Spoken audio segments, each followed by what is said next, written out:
يا أيها الذين آمنوا إذا قيل لكم تفسحوا في المجالس فافسحوا يفسح الله لكم وإذا قيل انشزوا فانشزوا يرفع الله الذين آمنوا منكم والذين أوتوا العلم درجات والله بما تعملون خبير. بسم الله الرحمن الرحيم. السلام عليكم ورحمة الله وبركاته. Alhamdulillah ala ihsanih wa syukru lahu ala taufiqihi wa amtinani wa ashhadu an la ilaha illallah wahdahu la syarika lah ta'ziman li sya'nih wa ashhadu anna Muhammadan abduhu wa rasuluh ad-da'i ila ridwanih salawatullahi wa salamuhu alaihi wa ala alihi wa ashabihi wa man tamassaka bi sunnatihi wa iktafa atharahu ila yaumiddin wa ba'd. Ikhwatal Islam wa ikhwatal iman rahimani wa rahimakumullah. Bapak-bapak, ibu-ibu kaum muslimin yang semoga senantiasa dimuliakan oleh Allah Subhanahu wa taala. Alhamdulillah, segala puji hanya milik Allah.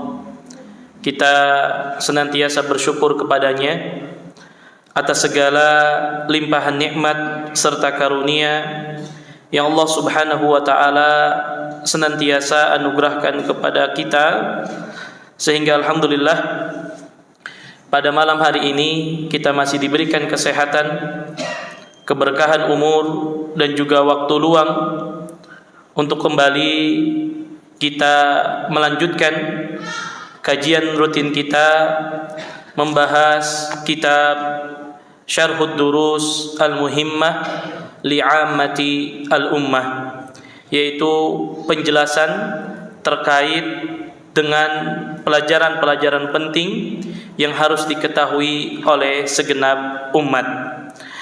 Ikhwatal Islam wa ikhwatal iman, a'azzani Allah wa iyyakum. Tentu kita berharap dan memohon kepada Allah, mudah-mudahan Allah Subhanahu wa taala senantiasa menganugerahkan kepada kita ilmu yang bermanfaat dan kita dimudahkan oleh Allah untuk bisa mengamalkan ilmu yang kita dapatkan. Allahumma anfa'na bima 'allamtana wa 'allimna ma yanfa'una wa zidna ilma. Ma'asyiral muslimin rahimani wa rahimakumullah. Kita lanjutkan kembali kajian rutin kita membahas kitab Syarhud Durus Al-Muhimmah Li'ammati Al-Ummah, di mana kita sudah masuk kepada bagian yang kedua dari kitab ini, di mana sebelumnya kita sudah menjelaskan tafsir surah-surah pendek, dan kita masuk kepada bagian yang kedua yang berkaitan dengan masalah akidah, dan kita sampai pada pembahasan tentang rukun iman. Adapun pembahasan yang lalu, alhamdulillah, alladzi bi ni'matihi tatimmu shalihat, kita sudah menjelaskan tentang rukun iman yang kedua, yaitu iman kepada malaikat-malaikat Allah Subhanahu wa taala. Maka pada malam hari ini kita akan lanjutkan dengan iman yang ketiga, yaitu iman kepada kitab-kitab Allah Subhanahu wa taala. Ikhwatal Islam wa ikhwatal iman rahimani wa rahimakumullah. Penulis hafizahullah memulai dengan menyebutkan al-aslus tsalits min usulil iman. Pokok yang ketiga di antara pokok-pokok keimanan, yaitu al-imanu bil kutubil munazzalah, yaitu kita beriman terhadap kitab-kitab yang diturunkan oleh Allah Subhanahu wa taala. Di antara dalil yang menunjukkan akan wajibnya kita untuk beriman dengan kitab-kitab Allah yang Allah Subhanahu wa taala turunkan kepada para nabi dan rasulnya, di mana Allah Subhanahu wa taala berfirman, wa qul amantu bima anzalallahu min kitab. Dan katakanlah, kata Allah, sesungguhnya aku beriman dengan apa yang Allah Subhanahu wa taala turunkan dari kitabnya. Maka ini dalil yang jelas yang memerintahkan kepada kita agar kita semua beriman dengan kitab-kitab Allah Subhanahu wa taala. Maka para ulama menjelaskan yang dimaksud dengan bima anzalallahu min kitab ay amantu bi kulli kitabin anzalahu Allahu ala kulli rasulin. Yang dimaksud dengan ayat ini bahwasanya setiap kita harus mengikrarkan bahwasanya saya beriman dengan setiap kitab yang Allah Subhanahu wa taala turunkan kepada setiap rasulnya. Kemudian di antara dalil yang lain yang menunjukkan akan wajibnya kita beriman dengan kitab-kitab Allah dijelaskan oleh Allah Subhanahu wa taala di dalam Al-Qur'an surah An-Nisa ayat 136. Allah Subhanahu wa taala berfirman, "Ya ayyuhalladzina amanu aminu billahi wa rasulihi wal kitabil ladzi nazzala ala rasulihi wal kitabil ladzi anzala min qabl." Kata Allah Subhanahu wa taala, wahai orang-orang yang beriman.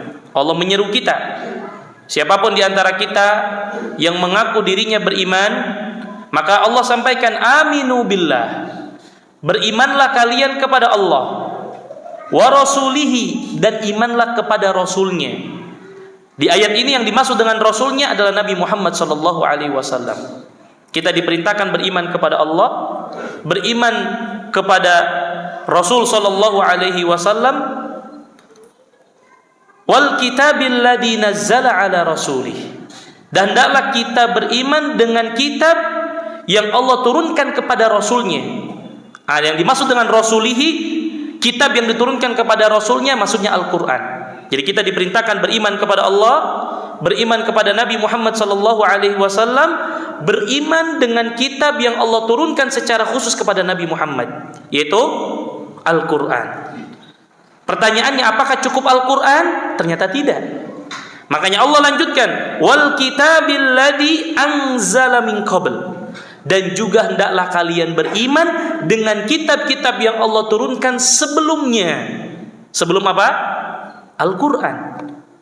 Nah, berarti ayat ini memperjelas kepada kita bahwa kita sebagai umat Islam bukan hanya diperintahkan beriman kepada Al-Qur'an semata, tetapi ketika kita bicara beriman kepada kitab-kitab Allah, berarti kita beriman kepada Al-Qur'an dan kitab-kitab yang diturunkan sebelum Al-Qur'an kepada para rasulnya, apakah itu Injil, Taurat, Zabur, ataupun suhufnya Nabi Ibrahim alaihissalam.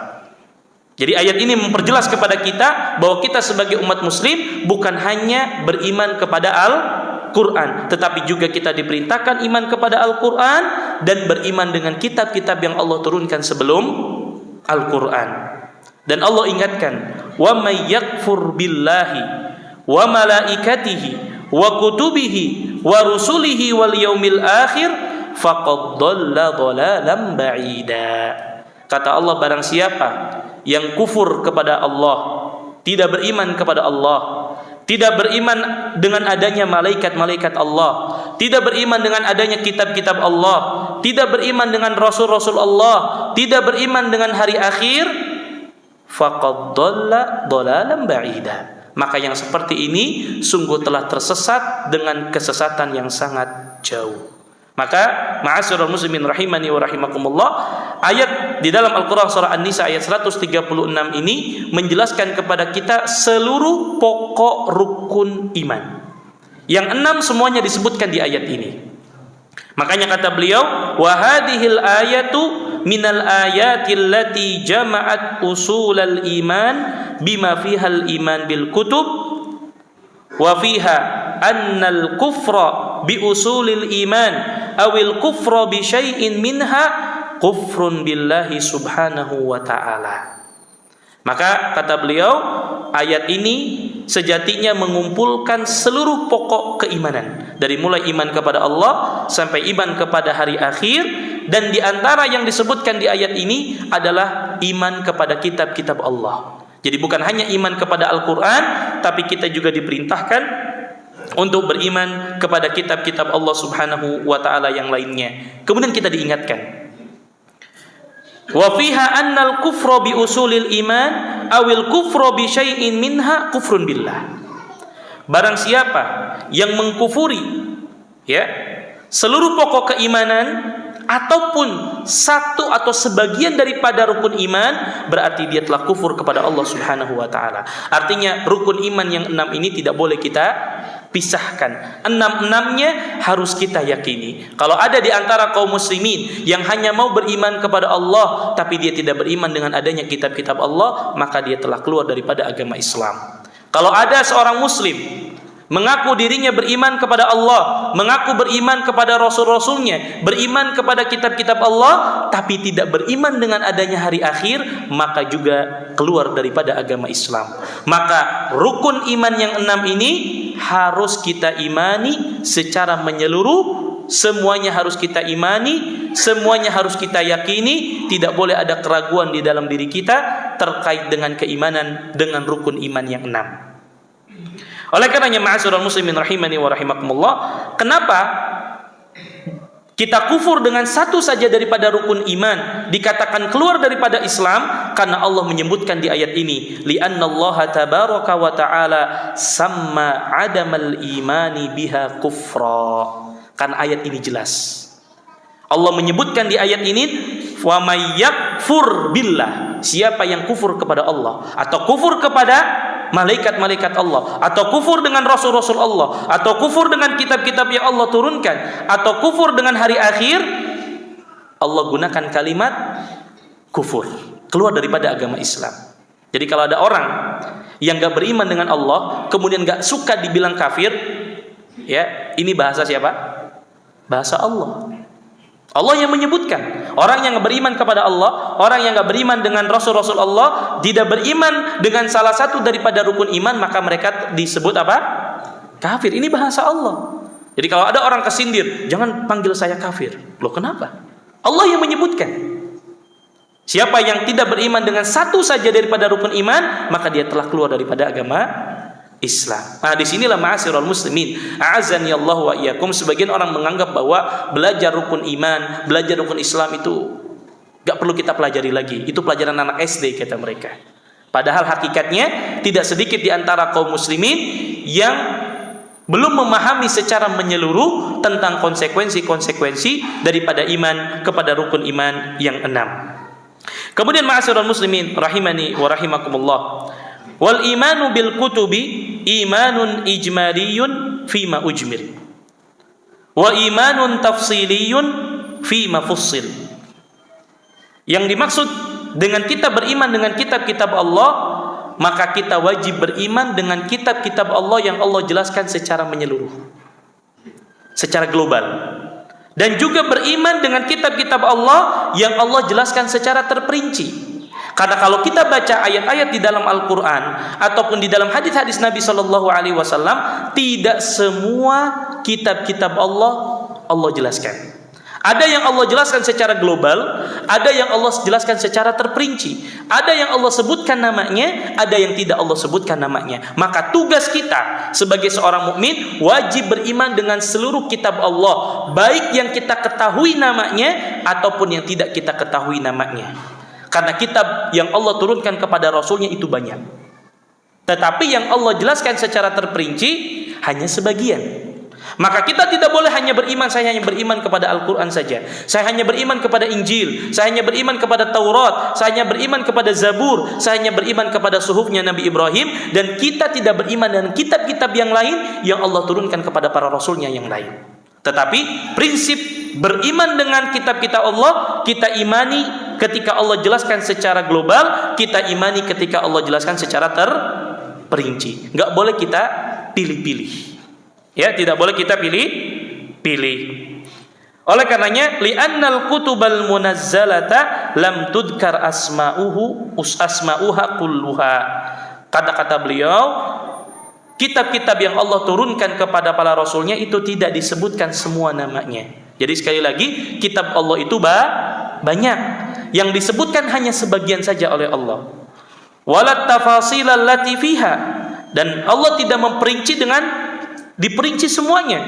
Wa innama dzukira asma'u ba'diha wa dzukirat tafasilu ja'at fi ba'diha fama lam yarid tafsilan nu'minu bihi ijmalan wa ma ja'a mufassalan nu'minu bihi mufassalan kama warad. Maka prinsip dalam beriman kepada kitab-kitab Allah Subhanahu wa taala adalah ketika disebutkan di dalam Al-Qur'an perinciannya, maka kita imani. Ketika tidak disebutkan perinciannya, maka kita imani secara global. Ya, karena ada dalil-dalil yang menjelaskan secara terperinci, ada dalil-dalil yang menjelaskan secara global. Maka tugas kita imani semuanya. Tidak boleh kita hanya mengimani sebagian daripada kitab-kitab yang Allah Subhanahu wa taala turunkan. Nah, di antara kitab-kitab yang Allah Subhanahu wa taala jelaskan secara terperinci, di antaranya adalah wa minal kutubil munazzalah at-Taurah allati unzilat ala Musa alaihi salam. Yang Allah sebutkan secara terperinci yaitu kitab Taurat. Taurat Allah turunkan kepada Nabi Musa alaihi salam. Kemudian Injil alladzi unzila ala Isa alaihi salam. Kemudian ada Injil yang Allah turunkan kepada Nabi Isa alaihi salam, waz-Zabur alladzi unzila ala Daud alaihi salam, was-suhufa allati unzilat ala Ibrahim. Ya, ada Zabur diturunkan kepada Nabi Daud dan suhufnya Nabi Ibrahim alaihi salam. Fahadzal ladzi jaa tafsilan nu'minu bihi tafsilan. Nah, yang seperti ini kita wajib imani. Ada namanya kitab Injil, Taurat, Zabur dan suhufnya Nabi Ibrahim. Allah terangkan di dalam Al-Qur'an, maka kita imani. Namun bukan berarti hanya Al-Qur'an, Taurat, Zabur, Injil dan suhuf Nabi Ibrahim saja. Ada juga kitab-kitab yang lain yang memang Allah jelaskan secara global, itu pun wajib untuk kita imani. Nah, di antara dalil yang menunjukkan adanya penjelasan secara terperinci, di antaranya Allah Subhanahu wa taala berfirman di dalam Al-Qur'an surah Al-A'la, bal tu'thirunal hayatad dunya. Ya. Ternyata orang-orang kafir itu lebih memilih kehidupan di dunia. Padahal Allah sudah turunkan para nabi dan rasul, tapi mereka lebih memilih kehidupan di dunia. Mereka menganggap bahwasanya dunia ini akhir daripada segalanya. Nah, inilah nanti yang perlu kita pahami, bahwasanya kehidupan setelah kita di dunia itu belum selesai. Jangan kita seperti orang-orang kafir, orang-orang yang tidak beriman, menganggap bahwasannya dunia ini akhir daripada segalanya. Maka ketika ada di antara mereka yang meninggal, mereka katakan si fulan beristirahat di peristirahatan terakhir. Mereka menganggap setelah kehidupan di dunia itu sudah selesai. Belum. Makanya nanti setelah iman kepada malaikat, kita diajak untuk beriman kepada para rasul, kemudian beriman dengan hari akhir. Supaya kita faham bahwasanya perjalanan kita itu masih panjang. Maka wajar kalau orang-orang kafir mencurahkan seluruh energinya, mencurahkan seluruh waktunya untuk kehidupan di dunia. Makanya mereka berlomba-lomba mencari dunia. Karena mereka pikir dunialah tempat terakhir mereka. Tapi kita orang yang beriman, kita meyakini setelah kehidupan dunia, maka kita akan masuk kepada kehidupan berikutnya, yaitu kehidupan di alam barzah. Setelah alam barzah belum selesai. Nanti terjadi hari kiamat. Setelah hari kiamat masih banyak perjalanan-perjalanan yang harus kita lalui. Maka perjalanan kita panjang, ma'asyiral muslimin. Perjalanan yang panjang butuh bekal yang banyak. Kalau kita menyadari seperti ini, maka inilah yang akan menjadikan kita semangat untuk beribadah kepada Allah Subhanahu wa ta'ala. Maka Allah ingatkan, wal akhiratu khairu wa abqa, dan akhirat itu lebih baik kata Allah bagi kalian dan lebih kekal. Inilah satu prinsip yang harus kita pegang sebagai seorang mukmin, bahwa kehidupan di akhirat itu lebih kekal, lebih baik bagi kita. Maka untuk apa kita berjuang mati-matian mencari sesuatu yang pada akhirnya tidak akan kita bawa untuk kehidupan akhirat kelak? Justru harusnya kita mati-matian berjuang untuk mempersiapkan kehidupan kita yang kekal dan yang lebih baik bagi kita. Berapa lama kita hidup di dunia? Tidak lama, 60, 70, 80 sudah diambil oleh Allah Subhanahu wa taala. Tapi kehidupan kita panjang nanti di mana? Di akhirat. Inilah yang harus selalu kita tanamkan di dalam diri kita, wal akhiratu khairu wa abqa. Kemudian Allah katakan inna hadzal fis suhufil ula suhufi Ibrahim wa Musa. Dan pernyataan ini ma'asyiral muslimin sebetulnya sudah ada pada kitab-kitab terdahulu. Jadi nanti inilah yang nanti akan menjadi hujjah orang-orang yang tidak beriman kepada Allah. Mereka mengatakan, kenapa nggak turun kepada kami sebuah penjelasan bahwasanya kehidupan akhirat nanti lebih kekal. Udah nggak ada lagi hujjah. Kenapa? Karena seluruh para nabi dan rasul itu sudah menjelaskan di dalam kitab-kitab mereka. Semua kitab-kitab yang Allah turunkan kepada para nabi dan rasul itu semua tujuannya satu, mendakwakan dakwah tauhid, menceritakan tentang adanya surga, adanya neraka. Tapi sayangnya mereka lebih memilih untuk bahagia di dunia, tidak memilih untuk bahagia di akhirat. Makanya ma'asyiral muslimin, kalau sekiranya kita dapatkan banyak di antara kaum muslimin yang mungkin banyak secara finansial biasa, hidupnya mungkin gak terlalu bahagia, tidak apa-apa. Karena kebahagiaan yang hakiki bagi seorang muslim di mana? Di akhirat. Makanya kata Nabi apa? Ad-dunya sijnul mu'min wa jannatul kafir. Dunia ini penjaranya orang mukmin, tapi surganya orang penjaranya orang yang beriman, dan surganya orang apa?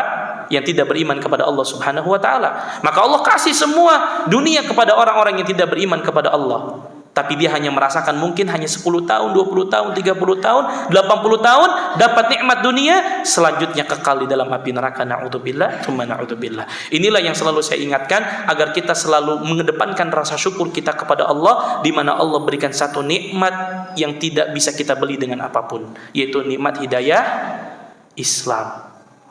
Yang harus kita jaga sampai kita diwafatkan oleh Allah dalam keadaan mentauhidkan Allah. Demi Allah, ini nikmat yang paling besar, yang kalau sekiranya orang-orang kafir yang sudah meninggal mereka bisa kembali lagi ke dunia, mungkin mereka akan mengumpulkan harta mereka sebanyak-banyaknya untuk bisa memberi hidayah Islam. Tapi mereka tidak bisa, karena hidayah Islam hanya Allah berikan kepada siapa yang Allah kehendaki. Dan ini selalu harus kita ingatkan terus, agar menumbuhkan di dalam hati kita, ya Allah, saya bangga, saya bersyukur, saya berterima kasih kepada Engkau ya Allah dengan nikmat Islam yang Engkau berikan. Dan prinsipnya wal akhiratu khairu wa abqa. Kemudian Allah ingatkan bahwasanya tentang adanya surga, adanya neraka, tentang ingatkan mereka tentang untuk mentauhidkan Allah. Inna hadzal fis suhufil ula. Ini sudah ada pada kitab-kitab sebelumnya.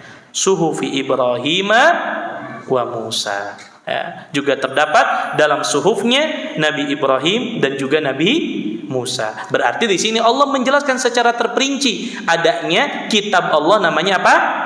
Suhuf. Berarti kita harus mengimani bahwasanya ada kitab yang Allah turunkan kepada Nabi Ibrahim dan Nabi Musa, namanya apa? Suhuf.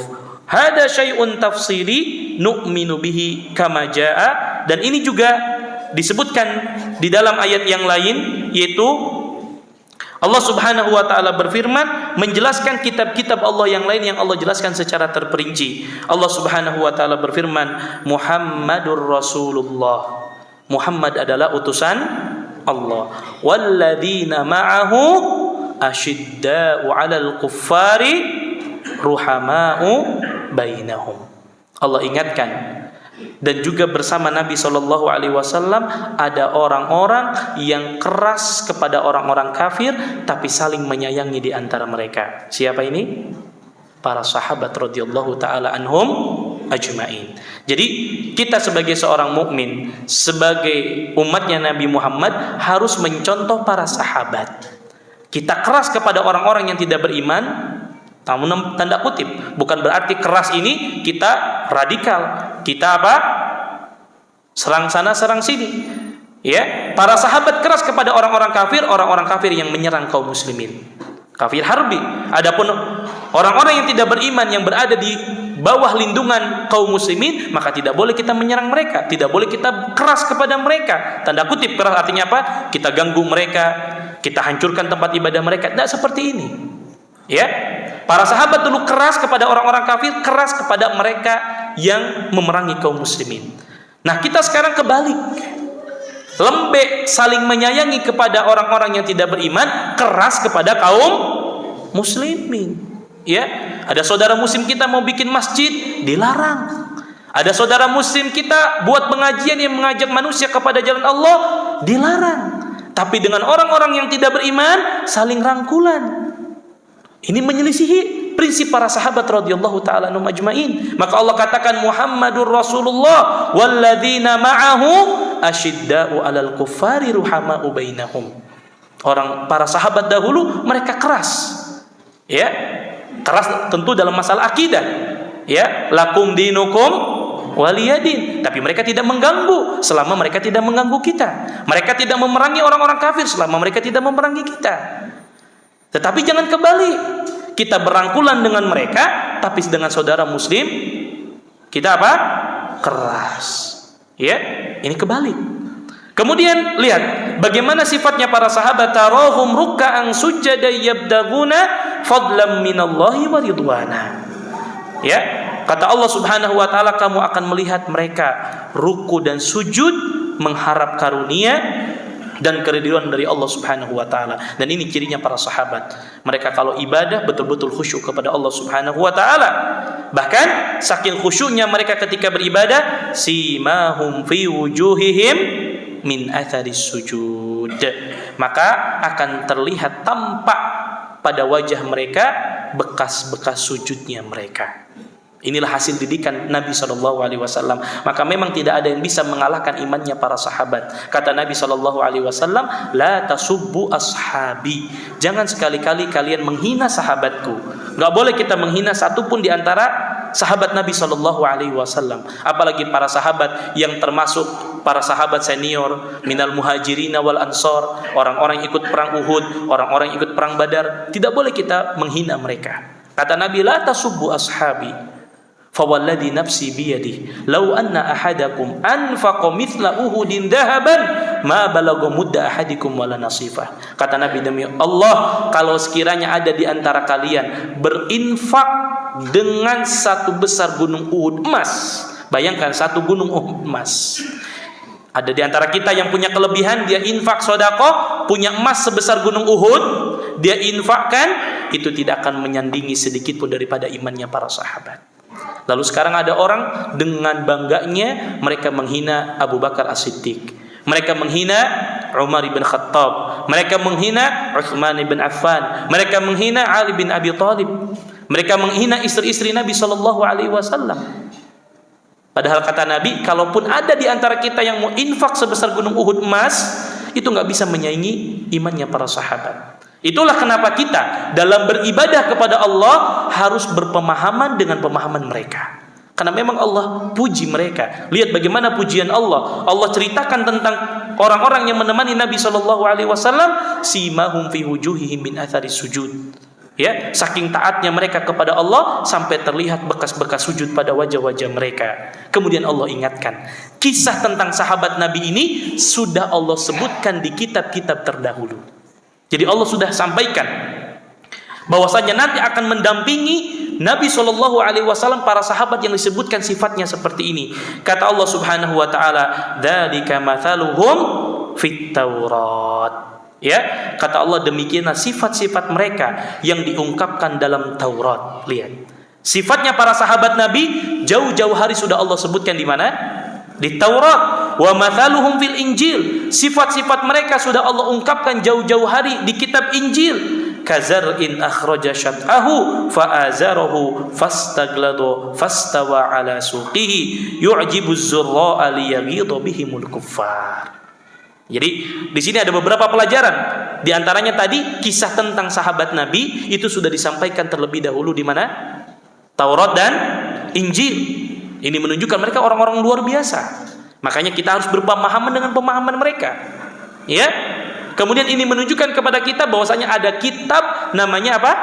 Taurat dan Injil. Maka kita wajib mengimaninya. Ini menunjukkan kepada kita betapa para sahabat Nabi SAW adalah orang-orang yang luar biasa. Makanya beliau mengatakan fahada thana'un fit Taurah allati anzalaha ala Musa alaihi salam. Maka ini pujian yang Allah sebutkan di dalam kitab Taurat yang Allah turunkan kepada Nabi Musa. Jadi sahabat-sahabat Nabi ini sudah diceritakan di dalam kitab Taurat. Wa fil Injil alladhi anzalahu ala Isa bihadhihi al-awsafil 'azimah wan nu'util jamila ala sahabati radhiyallahu ta'ala anhum ajma'il min qabli an yujadu. Allahu akbar. Kata beliau, inilah sifat-sifat para sahabat Nabi yang Allah kisahkan di dalam kitab Taurat, di dalam kitab Injil sebelum mereka ada. Jadi sekali lagi ini menunjukkan bahwa para sahabat Nabi Shallallahu Alaihi Wasallam ini adalah orang-orang yang luar biasa. Adapun pelajaran yang berkaitan dengan kitab di sini, bahwasanya di ayat ini Allah menjelaskan adanya kitab Taurat dan adanya kitab Injil. Wa mimma nu'minu bihi fima yata'allaqu bitafsil alladhi fi hadhihi al-kutub annaha kullaha qa'imatun 'ala tauhid. Dan ada satu pelajaran penting ma'asyiral muslimin yang harus kita garis bawahi, bahwa seluruh kitab-kitab yang Allah turunkan kepada para rasulnya semuanya mengajarkan kepada tauhid. Sekali lagi, seluruh kitab yang Allah turunkan kepada seluruh rasulnya itu isinya apa? Tauhid. Nanti ada satu prinsip yang ini tidak bisa dibantah ketika ada orang yang menyamakan seluruh agama. Ketika kita mengimani bahwasanya seluruh kitab yang Allah turunkan, mulai dari Taurat, Zabur, Injil, Suhuf Ibrahim, Suhufnya Nabi Musa, semuanya mengajarkan kepada apa? Tauhid. Apa dalilnya? Bukankah Allah Subhanahu wa taala berfirman, "Walaqad ba'atsna fi kulli ummatin rasula an i'budullaha wajtanibu at-taghut." Dan sungguh kami telah utus pada setiap umat itu seorang rasul. Semua rasul yang diutus membawa dakwah yang sama, an i'budullaha wajtanibu at-taghut. Sembahlah Allah dan jauhi sesembahan selain Allah. Maka pelajaran penting yang bisa kita ambil ma'asyiral muslimin, kalau ada orang yang mengatakan semua agama yang ada di muka bumi saat ini itu sama, maka kita sampaikan kepada mereka, kalau Anda menganggap semua agama yang ada saat ini itu sama, berarti apa? Semua ajarannya harus satu. Harus apa? Nyembah kepada Allah. Sekarang masuk logika atau tidak? Ada orang yang menyembah berhala pada agama yang lain, kemudian mau kita samakan dengan Islam. Sedangkan Islam mengajarkan kepada kita hanya menyembah kepada Allah. Bisa dipahami maksudnya? Jadi ayat ini sebetulnya hanya ayat yang bisa membantah orang-orang yang punya pemikiran pluralisme, menyamakan semua agama. Mereka mengatakan semua agama itu sama. Enggak, beda. Dulu betul. Ya, agama yang dibawa oleh para nabi dan rasul itu sama mentauhidkan Allah. Tapi saat ini faktanya agama A, agama B, agama C, apakah mereka sama mengajarkan untuk menyembah Allah yang satu? Sama atau tidak? Enggak. Kalau enggak sama, ngapain kita samakan, kan begitu? Nah, maka ini dalil yang sangat jelas untuk membantah orang-orang yang mengatakan semua agama itu sama. Maka kita tegas, agama kita dengan agama mereka berbeda. Lakum dinukum waliyadin. Sudah masuk Isya? Belum. Baik. Kemudian ikhwatul Islam, ikhwatul iman, rahimani wa rahimakumullah, bahkan Allah tegaskan ya di dalam ayat yang lain bahwasanya seluruh para nabi dan rasul itu membawa ajaran yang sama, yaitu tauhid. Pun di dalam kitab-kitab yang Allah turunkan kepada mereka isinya sama, semuanya mentauhidkan Allah. Bukankah Allah Subhanahu wa taala berfirman, "Wadhkur akha 'adin id anzara qaumahu bil ahqaf." Dan ingatlah ketika Nabi Hud, yaitu saudaranya kaum Ad, ketika dia mengingatkan kaumnya di Al-Ahqaf, wa qad khalatin nuduru min baini yadayhi wa min khalfihi alla ta'budu illallah. Ya, sesungguhnya telah berlalu beberapa peringatan-peringatan sebelumnya dan setelahnya. Semuanya sama mengatakan alla ta'budu illallah. Janganlah kalian menyembah kecuali kepada Allah. Ini dalil yang sangat jelas bahwasanya seluruh para nabi dan rasul yang Allah utus kepada setiap umat dakwahnya sama, satu, dakwah tauhid. Maka kalau sekarang ada orang yang suka atau yang enggak suka sama dakwah tauhid, itu kan lucu, Pak. Padahal seluruh dakwah nabi dan rasul itu dakwahnya apa? Tauhid. Tapi ada orang yang enggak suka ketika ada kajian bahas tauhid. Ketika ada orang mengajak kepada hanya menyembah kepada Allah, jauhi segala kesyirikan. Ada orang yang nggak suka.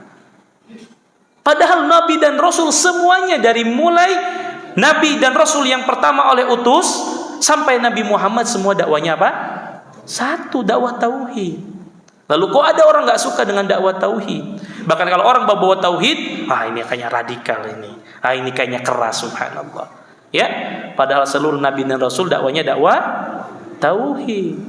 Inilah yang akan membedakan antara agama Islam dengan agama-agama yang lain yang saat ini ada. Karena yang lain itu tidak mengajak menyembah kepada Allah semata. Kita orang Islam, dakwah tauhid adalah dakwah nomor 1 yang harus selalu kita ingatkan. Jangan pernah bosan, jangan merasa cuman rukun Islam, cuman rukun iman, subhanallah. Ini inti dakwahnya para Nabi dan Rasul. Semua dakwah Nabi dan Rasul ngajaknya kepada apa? Ani'budullah wajtanibu at-taghut. Oleh karenanya ikhwatul Islam wa ikhwatul iman rahimani wa rahimakumullah, ya. Di antara juga dalil yang lain yang menunjukkan bahwasannya seluruh nabi dan rasul itu membawa ajaran yang sama. Ya, adapun yang saat ini sudah ditahrif, sudah ditabdil, sudah dirusak, sudah diselewengkan dan lain sebagainya. Oleh karenanya Allah Subhanahu wa taala berfirman di dalam Al-Qur'an, ketika nanti di akhirat orang-orang kafir itu dimasukkan ke dalam api neraka, maka baru mereka sadar. Ternyata dari zaman dahulu nabi-nabi mereka itu ngajaknya kepada tauhid. Mari kita perhatikan ketika Allah menceritakan bahwasanya nanti orang-orang kafir itu dimasukkan ke dalam api neraka secara bergerombolan. Kata Allah Subhanahu wa taala, wasiqal ladina kafaru ila jahannama zumara. Orang-orang kafir nanti yang enggak beriman sama Allah digiring ke neraka jahanam secara berrombongan, bareng-bareng. Kemudian hatta idza ja'uha futihat abwabuha wa qala lahum khazanatuha alam ya'tikum rusulun minkum. Ini nyesek banget ini, Pak. Ya, orang-orang kafir yang enggak beriman kepada Allah di dunia, meninggal dalam kekufuran, nanti mereka akan dimasukkan ke dalam api neraka secara apa? Berombongan. Sehingga ketika mereka sampai di depan api neraka, dibukakan oleh para penjaga api neraka pintu-pintu neraka. Kemudian apa kata para malaikat penjaga api neraka? Mereka mengatakan, alam ya'tikum rusulun minkum yatluna 'alaikum ayati rabbikum wa yundzirunakum liqa'a yaumikum hadza. Ketika mereka akan masuk, dibukakan pintu neraka, kemudian kata para malaikat, apakah belum pernah datang peringatan dari para rasul kalian? Apakah belum datang ya kitab-kitab yang Allah turunkan bersama rasul-rasul kalian? Ya, yatluna 'alaikum ayati rabbikum, yang mana mereka sudah membacakan ayat-ayat Allah Subhanahu wa taala, wa yundzirunakum liqa'a yaumikum hadza, dan mereka para nabi dan rasul itu sudah memperingati kalian tentang akan adanya hari seperti ini. Siapa yang beriman masuk surga, siapa yang enggak beriman masuk neraka. Coba Pak bayangkan kalau kita di dunia sudah diperingatkan jangan melakukan sesuatu, tapi tetap kita lakukan, pada akhirnya kita kena siksanya. Contoh misalkan sederhananya begini, Pak. Kita naik kendaraan, sudah ditulis di depan kita banyak tulisan, jangan berkendara lebih daripada 100 km per jam misalkan. Barang siapa yang berkendara melebihi 100 km per jam, maka akan kena tilang bayar 1 juta misalkan. Ternyata peringatan itu di setiap hadapan mereka ada, tapi dia tetap maksa untuk melanggar, hingga akhirnya dia pun ditilang. Pas ditilang masuk kantor polisi, kata polisinya, emang ente nggak baca tuh peringatan? Siapa yang lewat 100 km per jam kena tilang. Itu kan apa, Pak? Lebih nyesek kita kan, udah harus bayar 1 juta, dibilang begitu lagi. Nah ini orang-orang kafir ketika akan masuk ke dalam neraka, ketika dibuka pintu neraka, para malaikat penjaga neraka mengatakan, apa nggak pernah kalian baca ayat-ayat Allah yang Allah turunkan kepada rasul-rasul kalian yang sudah memperingati kalian jangan sampai kalian masuk ke neraka kayak gini gitu. Kenapa kalian akhirnya masuk juga? Nah, ini sebagai peringatan kepada kita ma'asyiral muslimin, mumpung kita masih dunia, jangan sampai kita seperti mereka yang ketika Allah sudah turunkan ayat-ayat Al-Qur'an tapi kita jarang untuk membacanya. Kita tidak mentadaburinya dan kita tidak mengamalkan isi daripada kandungan Al-Qur'an. Kemudian ikhwatal Islam wa ikhwatal iman rahimani wa rahimakumullah, di antara konsekuensi kita beriman dengan kitab-kitab Allah, an na'taqida annaha kullaha wahyullahi wa tanzilu. Kemudian prinsip berikutnya, konsekuensi berikutnya ketika kita mengatakan saya beriman kepada kitab-kitab Allah, kita harus meyakini bahwa seluruh kitab Allah itu wahyu dari Allah. Baik itu Taurat, Zabur, Injil, suhufnya Ibrahim, suhufnya Nabi Musa, Al-Quran, semuanya wahyu dari Allah Subhanahu wa ta'ala. Bukan perkataan Rasulnya, bukan perkataan para nabinya, tapi semua kitab yang Allah turunkan itu firman Allah. Kalau itu firman Allah, maka seluruh isinya adalah kebenaran. Ya. Wa annar rusula ballaghatil kal kutuba wa fiyatal balagil mubin. Dan tugasnya para nabi itu hanya menyampaikan. Ya, kata Allah, wa ma 'alar rasuli illal balag. Kewajiban rasul itu tidak lain kecuali hanya menyampaikan. Tugas mereka menyampaikan. Ini wahyu dari Allah, kami sampaikan. Mau ikut silakan, enggak ikut ya silahkan. Yang ikut insya Allah masuk surga, yang enggak ikut masuk neraka. Kan begitu simpel sebetulnya.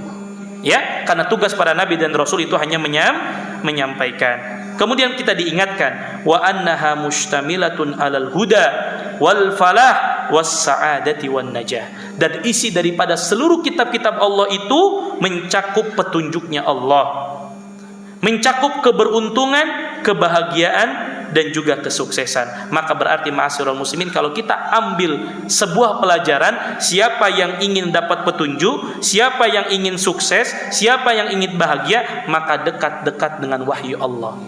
Yang wahyu Allah yang ada pada kita saat ini apa? Al-Quran. Siapa yang ingin selamat, maka jangan jauh dari Al-Quran. Siapa yang ingin dapat petunjuk, jangan jauh daripada Al-Quran. Siapa yang pengen dapat kebahagiaan dunia dan di akhirat, jangan jauh-jauh dari Al-Quran. Terlebih kita tahu bahwa Allah menjanjikan siapapun yang dekat dengan Al-Quran, siapapun yang berusaha untuk membaca Al-Quran, mentadaburi dan mengamalkannya, maka Allah pasti akan muliakan hidupnya. Innallaha yarfa'u bihadzal kitabi aqwaman wa yad'u bi akharin. Kata Nabi, sesungguhnya Allah akan mengangkat satu kaum karena Al-Quran, dan Allah akan menghina seseorang juga karena Al-Quran.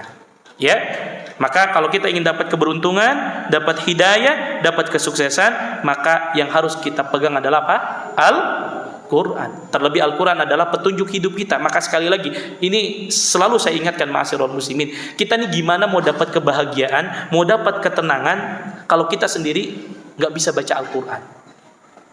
Selalu saya hubungkan dengan pentingnya kita belajar Al-Quran, Pak. Jujur saya miris kalau dengar ada kaum muslimin di umur yang sudah tidak muda lagi nggak bisa baca Al-Quran. Padahal sumber kebahagiaan ada di mana?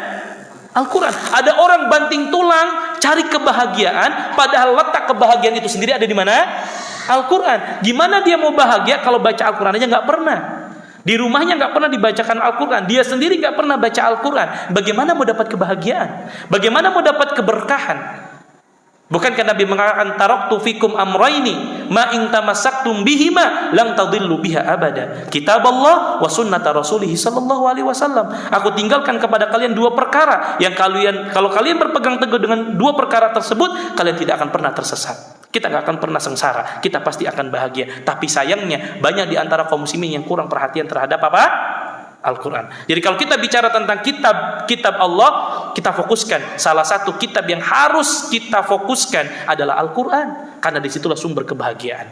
Bagaimana kita mau bahagia? Baca Quran gak pernah, bahkan gak bisa baca Al-Quran. Maka ini mengingatkan untuk saya pribadi dan kita semua, jangan sampai kita termasuk orang-orang yang nanti baru nyesel ketika di akhirat Allah sudah turunkan Al-Quran, tapi kita kurang dekat dengan Al-Quran. Maka ma'asyiral muslimin, ada banyak wasilah untuk kita bisa baca Quran. Ada banyak pelajaran tahsin, ada banyak pelajaran tajwid, tinggal mau atau tidak. Jadi nggak ada kata terlambat untuk belajar Quran. Jadi saya ingatkan kembali, kalau kita ingin dapat kebahagiaan, ingin dapat keberkahan, sumbernya ada di mana? Al-Quran. Ya, Allah sudah turunkan semua petunjuk hidup kita ada di dalam Al-Quran. Ya, semua permasalahan hidup ada jawabannya di dalam Al-Quran. Ya, maka Nabi mengatakan khairukum man ta'allamal Qur'ana wa 'allamah. Kemudian beliau juga mengatakan wa anna man amana bitilkal kutubi minal umamil lati unzilat alaihim faqad aflaha wa anja wa sa'ida fi dunyahu wa ukhrahu wa man lam yu'min biha faqad khaba wa khasar. Maka beliau juga mengingatkan barang siapa yang beriman dengan kitab-kitab yang sudah Allah turunkan, ya, maka faqad aflah, dia pasti akan beruntung, wa anjah, pasti dia akan selamat, wa sa'ida fi dunyahu wa ukhra, pasti dia akan mendapatkan kebahagiaan di dunia dan di akhiratnya, wa man lam yu'min biha faqad khaba wa khasar, dan siapa yang tidak beriman dengan kitab-kitab yang Allah turunkan, maka mereka akan termasuk orang-orang yang merugi. Kemudian ikhwatal Islam, ikhwatal iman, rahimani wa rahimakumullah, prinsip berikutnya dalam beriman kepada kitab-kitab Allah Subhanahu wa taala, wa nu'minu bi annal Qur'anal Karima huwa khatamul kutubil munazzalah. Konsekuensi berikutnya kalau kita katakan saya beriman dengan kitab-kitab Allah, berarti kita harus mengimani bahwasannya Al-Qur'an adalah kitab Allah yang terakhir. Ya, kitab Allah yang terakhir yang Allah Subhanahu wa taala turunkan, fala kitaba ba'dah, tidak ada kitab setelahnya. Ya, tidak ada kitab setelahnya. Jadi kalau ada orang menyangka bahwasannya masih ada kitab lain yang belum diturunkan, maka berarti dia belum beriman kepada kitab-kitab Allah Subhanahu wa taala. Masuk? Belum juga? Belum. Muncul ya di pinggir. Baik. Kemudian kama anna nabiyyana alaihi salatu wassalam khatamun nabiyyin fala nabiyya ba'da. Keyakinan kita kepada Al-Qur'an, bahwasannya Al-Qur'an itu kitab terakhir yang Allah turunkan, sama sebagaimana kita meyakini bahwasannya Nabi sallallahu alaihi wasallam adalah nabi yang terakhir, yang tidak ada nabi setelahnya. Wa annal Qur'anal Karim musaddiqun lima baina yadayhi wa muhaiminun alaihi. Kemudian prinsip berikutnya, kita harus meyakini bahwasannya Al-Qur'an itu membenarkan seluruh kitab-kitab sebelumnya. Maka tugas kita sekarang, kita harus beriman dengan Taurat, Zabur, Injil, suhufnya Ibrahim, suhufnya Nabi Musa, kita harus beriman. Tetapi yang kita jadikan apa? Pedoman hidup hanya Al-Quran. Kenapa? Karena Al-Quran yang menutup, membenarkan, menyempurnakan seluruh kitab-kitab sebelumnya. Jadi cukup kita hanya beriman bahwasanya Allah pernah turunkan, ada namanya Injil, ada namanya Taurat, ada namanya Zabur, tetapi yang kita jadikan panduan untuk kehidupan kita hanya Al-Quran. Jadi jangan juga nanti orang akhirnya salah paham. Kalau begitu, kalau kita beriman dengan kitab-kitab sebelumnya, berarti kita menyamakan seluruh agama yang ada saat ini. Ini juga keliru. Kenapa kita tidak katakan seluruh agama itu sama saat ini? Karena ajaran agama-agama lain saat ini selain agama Islam tidak mengajak kepada apa? Tauhid. Itu sudah. Ya, cukup kita jelaskan karena agama-agama yang ada saat ini tidak mengajak kepada tauhid. Hanya agama Islam yang mengajarkan kepada tauhid kepada Allah Subhanahu wa taala. Adapun tugas kita mengimani bahwasanya kitab-kitab Allah itu banyak, namun yang kita jadikan pedoman hidup saat ini adalah Al-Qur'an. Ila ghairi dzalika minal umuril lati tata'allaqu bihadzal aslil azim min usuli al-iman. Dan yang lainnya yang berkaitan dengan pokok iman kepada kitab-kitab Allah Subhanahu wa taala. Ikhwatul Islam, ikhwatul iman, rahimani wa rahimakumullah, itu yang berkaitan dengan pokok yang ketiga yang berkaitan dengan beriman dengan kitab-kitab Allah Subhanahu wa taala, di mana kita diperintahkan beriman dengan kitab Allah secara global, beriman dengan kitab-kitab Allah secara terperinci. Wallahu taala alam. Wa sallallahu ala nabiyyina Muhammad. Kita lanjutkan nanti setelah adzan Isya insyaallah taala.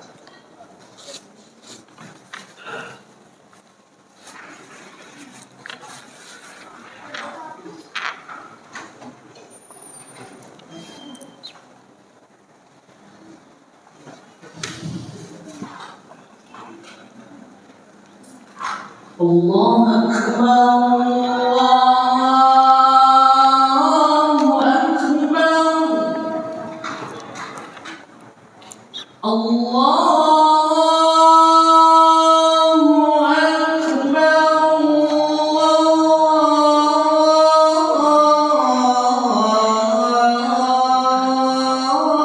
Akbar.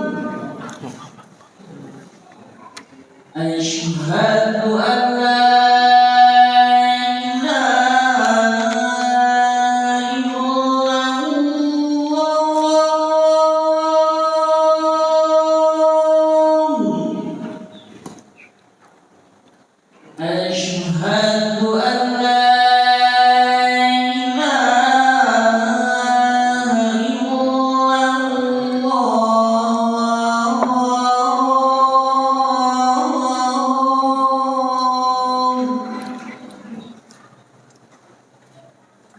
mulia. Maka sebagaimana tadi kita jelaskan, ketika kita beriman dengan kitab-kitab Allah, maka wajib kita beriman secara global dan juga iman secara terperinci. Begitu juga iman kepada para nabi dan rasul. Ketika Allah sebutkan secara global bahwasanya jumlah para nabi dan rasul itu banyak, maka wajib untuk kita imani. Dan ketika Allah menjelaskan secara spesifik, secara terperinci bahwasanya ada rasul tertentu, ada nabi tertentu yang harus kita imani, maka kita juga harus imani. Kenapa? Karena Allah Subhanahu wa taala tidak menyebutkan jumlah para nabi dan rasul secara spesifik. Kecuali yang Allah sebutkan di dalam Al-Quran itu ada berapa? 25. Tetapi jumlah nabi dan rasul tidak hanya pada jumlah 25. Apa dalilnya? Allah Subhanahu wa taala berfirman di dalam Al-Qur'an surah Ghafir, "Walaqad arsalna rusulan min qablika minhum man qasasna 'alaika wa minhum lam naqsushum 'alaik." Kata Allah Subhanahu wa taala, dan sungguh kami telah utus para rasul sebelum engkau wahai Muhammad, minhum man qasasna 'alaik. Sebagian mereka kami ceritakan kepada engkau wahai Muhammad. Wa minhum lam naqsushum wa minhum lam naqsus alaik, dan sebagiannya kami tidak ceritakan kepada engkau. Berarti di sini memberikan sebuah pelajaran, ada para nabi yang Allah ceritakan kepada Nabi Muhammad dan ada para nabi yang tidak Allah ceritakan. Berarti jumlah nabi dan rasul itu tidak terbatas hanya 25. Jumlah nabi dan rasul itu jumlahnya banyak. Ya, jumlahnya banyak. Nah, ada satu faidah yang dijelaskan oleh para ulama tentang ayat ini. Allah mengatakan minhum man qasasna 'alaika wa minhum lam naqsus 'alaik. Wahai Muhammad, ya, sebagian di antara para nabi dan rasul kami ceritakan kepada engkau, ada juga yang tidak kami ceritakan kepada engkau. Ada satu faidah kata para ulama dari ayat ini, bahwasannya ya, la takun hammuka masyhurun bainan nas. Jangan sampai obsesi kita itu pengen jadi orang terkenal.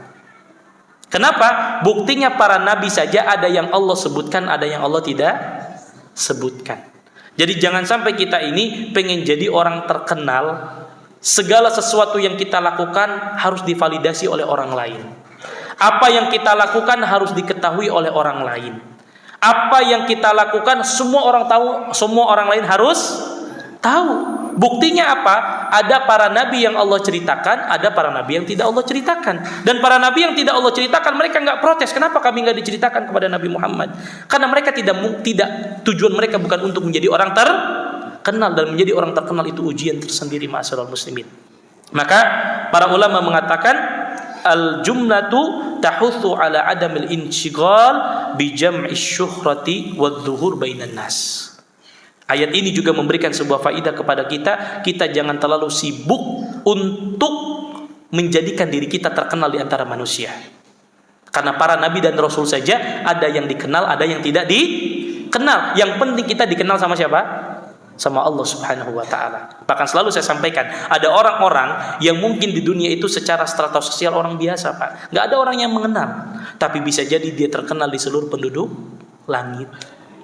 Karena Allah mencintai hamba tersebut. Ada orang yang Masya Allah terkenal, seluruh dunia mengenal dirinya, tapi mungkin tidak dikenal oleh Allah Subhanahu wa ta'ala dan juga para penduduk langit.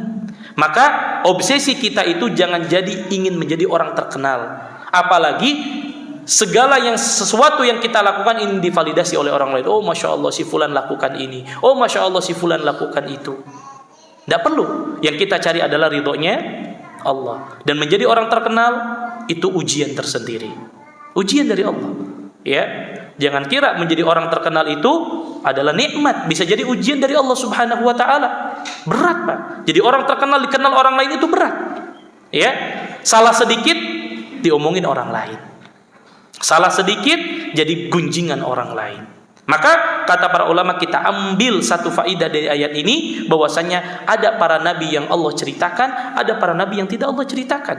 Maka tugas kita bukan menjadi apa yang harus diceritakan oleh orang lain, tetapi yang terpenting adalah bagaimana kita bisa dikenal oleh Allah Subhanahu wa taala, terkenal oleh penduduk langit, dan yang terpenting adalah bahwa nama-nama kita senantiasa sering disebut-sebut oleh Allah Subhanahu wa taala. Dan agar nama kita supaya sering disebut-sebut oleh Allah, salah satunya adalah sering-sering duduk di majelis ilmu. Bisa jadi Pak, kita mungkin nggak terkenal, tugas kita cuma duduk satu majelis ke majelis yang lain.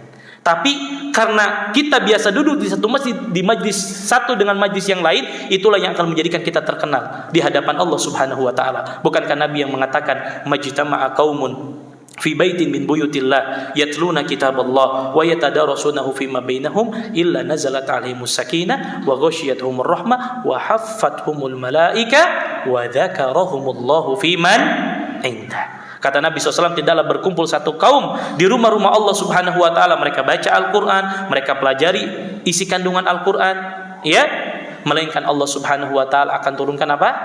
Ketenangan. Allah akan turunkan rahmat, malaikat akan menjaga kita, dan yang paling penting adalah Allah menyebut-nyebut nama kita. Siapa di antara kita yang tidak ingin disebut namanya oleh Allah?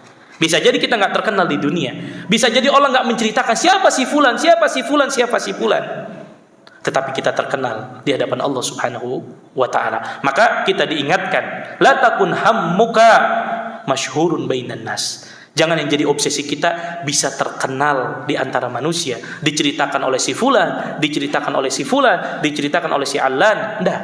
Tugas kita adalah bagaimana kita mungkin tidak terkenal tapi dikenal oleh Allah Subhanahu wa ta'ala. Karena para nabi dan rasul saja manusia pilihan Allah, ada yang Allah ceritakan kepada Nabi Muhammad, ada yang tidak diceritakan oleh Allah kepada Nabi Muhammad. Maka kemuliaan seseorang bukan karena banyak diceritakan oleh banyak orang, bukan. Jadi bukan berarti kemuliaan seseorang itu ketika namanya tertulis di buku sejarah, enggak ada jaminan nama dia tertulis di buku sejarah berarti dia orang yang mulia, enggak.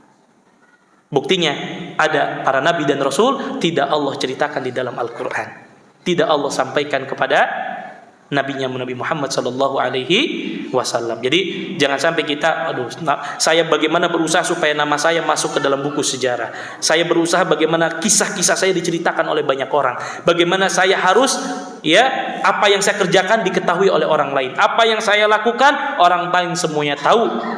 Bukan itu tujuan kita. Tujuan kita menjadi hamba-hamba Allah yang disebut-sebut namanya, diketahui oleh Allah Subhanahu wa ta'ala. Ikhwatal Islam wa ikhwatal iman rahimani wa rahimakumullah. Ini baru sedikit muqaddimah dari rukun yang keempat, yaitu iman kepada para nabi dan rasul. Insyaallah kita nanti akan lanjutkan kembali, masih pada pembahasan al-aslur rabi', pokok yang keempat, yaitu iman kepada para rasul. Kemudian insyaallah kita lanjutkan juga dengan poin yang kelima dan keenam, yaitu iman kepada hari akhir dan juga iman kepada qada dan qadar. Dan pembahasan yang keenam itu juga penting, karena pembahasan takdir ini banyak di antara kaum muslimin yang terjatuh kepada kekeliruan karena terlalu dalam membahas takdir, sehingga banyak yang keliru dalam memahami takdir Allah Subhanahu wa taala. Dan juga yang tidak kalah pentingnya adalah ketika kita mengetahui iman kepada hari akhir, bahwa kehidupan kita di dunia ini belum selesai, masih banyak perjalanan-perjalanan. Maka nanti akan kita jelaskan apa itu yaumul mizan, apa itu yaumul mahsyar, apa itu yaumul hisab, apa itu sirat, apa itu surga dan neraka. Insyaallah taala kita akan bahas pada pertemuan berikutnya biidznillah taala. Wallahu taala alam. Itu yang dapat saya sampaikan pada kesempatan kali ini. Mudah-mudahan bermanfaat dan mudah-mudahan bisa semakin menambah iman kita kepada Allah dan juga iman-iman kepada yang lainnya. Wallahu taala alam wa sallallahu ala nabiyyina Muhammad. Kita tutup dengan doa kafaratul majlis. Subhanakallahumma wa bihamdika asyhadu an la ilaha illa anta astaghfiruka wa atubu ilaik. Tsumma assalamu alaikum warahmatullahi wabarakatuh.